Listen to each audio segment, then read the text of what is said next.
Okay, magandang umaga o tanghali sa tanan.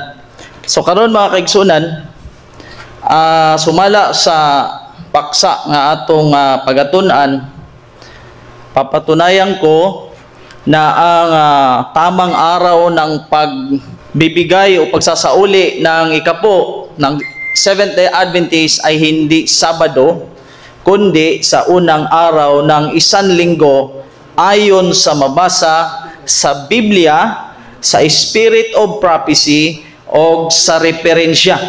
Diha mo tuyok ang atong debate nining adlaw. No? Dili diri gisgutan ang mahitungod sa mga offshoot, sa mga reform, labi na sa mga Davidian. Kaya ang paksa na pag-uusapan lang, iikot dito lang sa pagbibigay ng ikapo ng Seventh-day Adventist tuwing Sabado. Ang ating pong titindigan at papatunayan, hindi Sabado, kundi sa unang araw ng Sanlinggo. Pero bakit nga naman nga ang mga kaigsunan, ang mga Seventh-day Adventist, maghatag magyud sila og ikapulo sa adlawng Sabado? May naabay mabasa ana?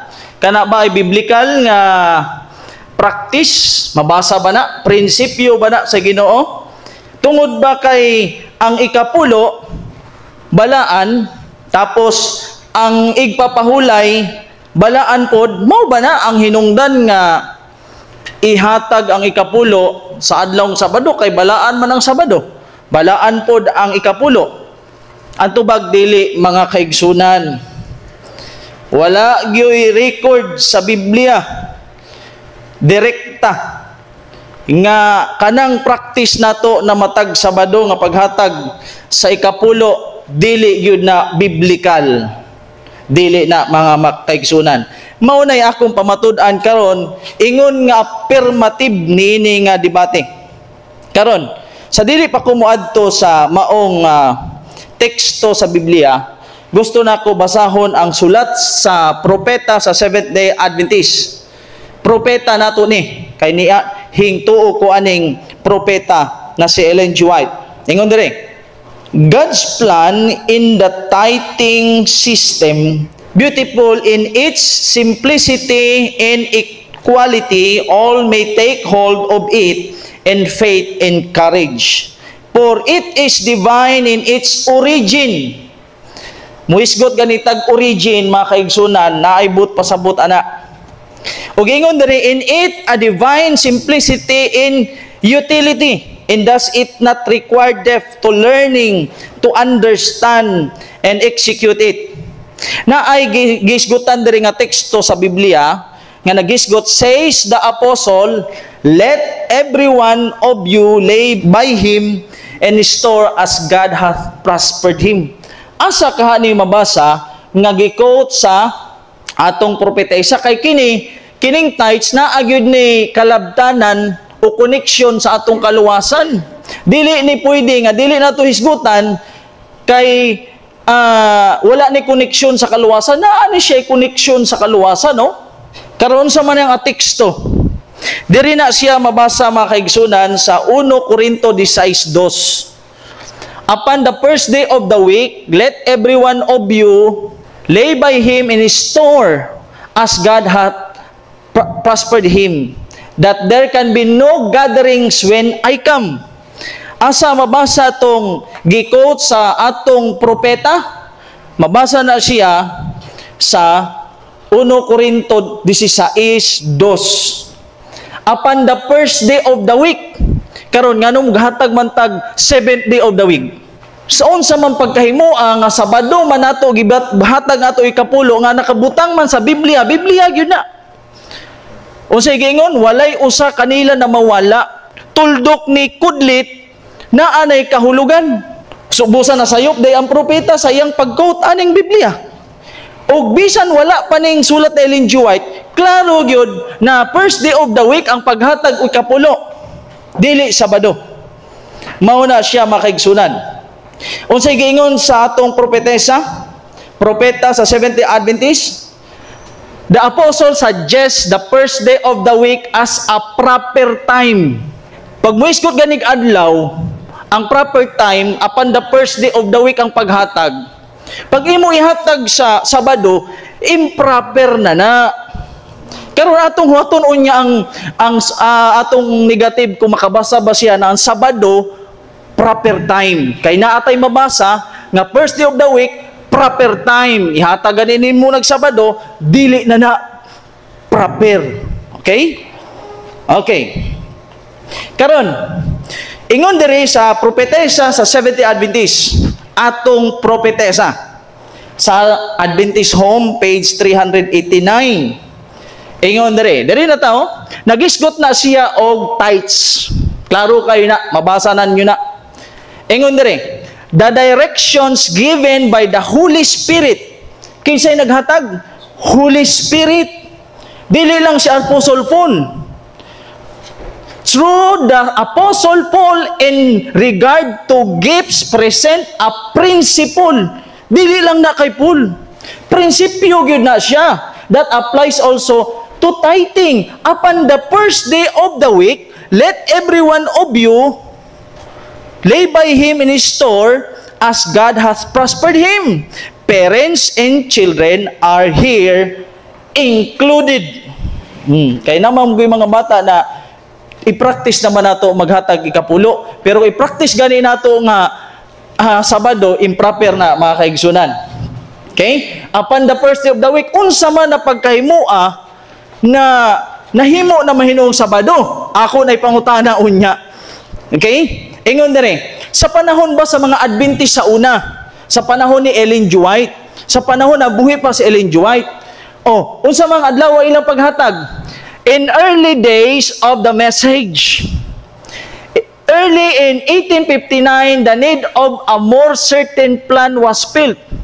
An earnest study was given to the matter.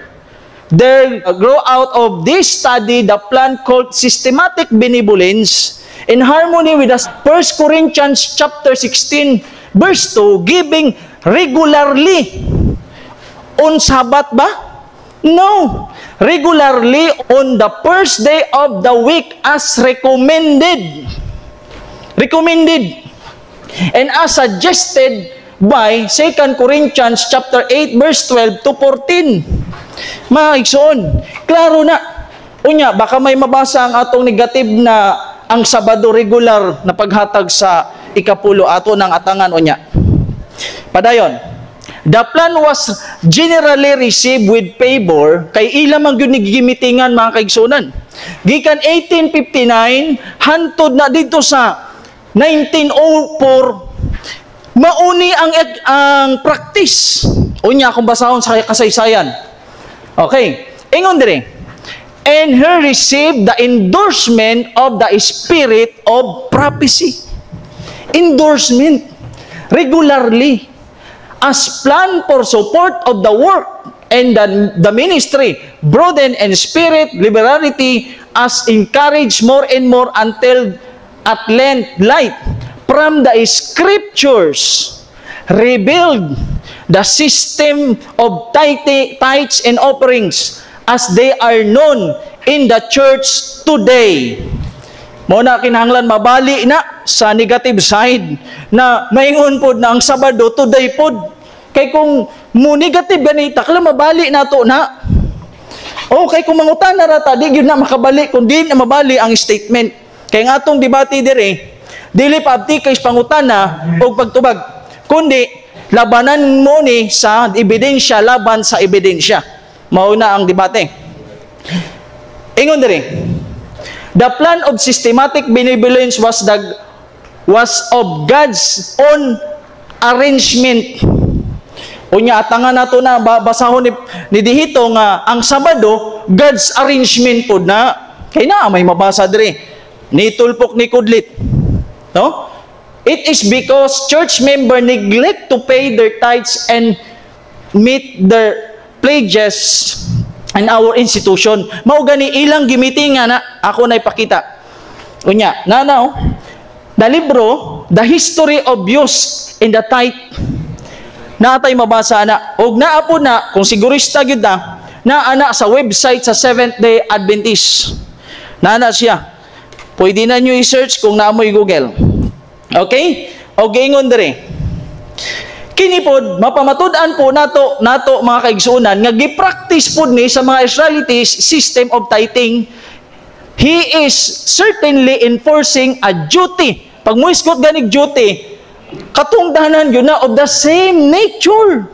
And the principle be carried out by obedience to the language of Paul, Apostle Paul, upon the first day of the week. Let every one of you lay by him his sword, etc. The Lord says our Lord. Dili lang naka Apostle Pablo. Na ano? Kay naamang ko'y nakaistorya, di siya musugot, ani, kaya nagdala tag libro. Kung sigurista gyud kay na ako'y naka-encounter nga elder, sigurista, kay edited raw daw. Mao na, dili edited, kay na ano, gibutang gyud na nato para pagpamatuod. O gingon diri, the words of Paul touching this subject, as the Lord hath prospered him, are in the strict harmony with that system in the Old Testament. But pasabot, bisan sa Old Testament, ang practice nila, di maghatag Sabado. Pasanon dahil mo ng baka adlaw Sabado. Pagtrapo gani sa kuan, pagpasan ra gani sa New Testament. Kini Old Testament pa ni. Old Testament gi-practice na. Which claim 1/10. Ingon diri, the following we regard as a scriptural and proper pledge for all our people to make. Dili para supakon, mga kaigsunan. Mabasa na.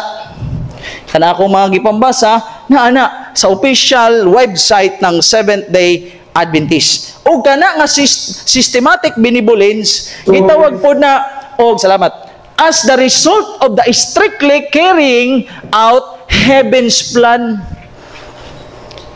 Resulta na sa hingpit nga pagtuman sa plano dili ni Apostol Pablo sa langit. Kana bang paghatag Sabado, aprobado ba na sa langit? Prinsipyo ba na sa Ginoo? Ato na atangan unya kung mabasa. Basa na sa Review and Herald. Karon, naabatay mabasa na naghatag sila bisan nag 1994 pa. Naghatag sila after the plan of paying tithe was presented to the believers. Sister Maud Sisley was usually one of the first in line when the collector came on Sunday morning. Dili Saturday morning, kay morning man ta. Sa buntag sa Sabado man ta mo hatag before divine service. Ato nang tan-awon unya sa presentation sa negative, kung biblical ba na, naaba siya supporting text gikan sa propeta na kana regular ba ng paghatag og Sabado. Mabasa po ni siya mga kaigsunan.